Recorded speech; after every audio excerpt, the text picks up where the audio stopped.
күн сайын жасайтын мына 4 түрлі әрекет сені жетістікке жетелейді. Біріншісі физикалық әрекет. Күн сайын ерте тұр, жаяу жүр, жүгір, жаттығу жаса, әйтеуір күніне бір рет терлеп тұр. Денеңді шынықтыра отырып, сен миыңды да шынықтыратын боласың. Екіншісі ақыл ойыңды дамыт.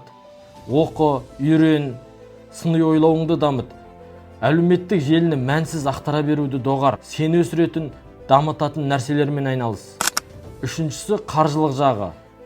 Өз жоспарыңмен жұмыс жаса, ойыңды жинақта, болашағыңа инвестиция сал. Ақша бақыттың кілті емес, бірақ ол саған еркіндік береді. Төртіншісі рухани жағын дамыт. Дұға жаса, өз ойларыңды жаз, шүкіршілік ет. Тыныштық пен осы сәттің қадірін сезін. Міне бар болғаны осы 4 әрекетті күнделікті жасап отырсаң, уақыт өте келе сен өзіңді тек қана жақсы сезініп қана қоймай, түбегейлі өзгеретін боласың.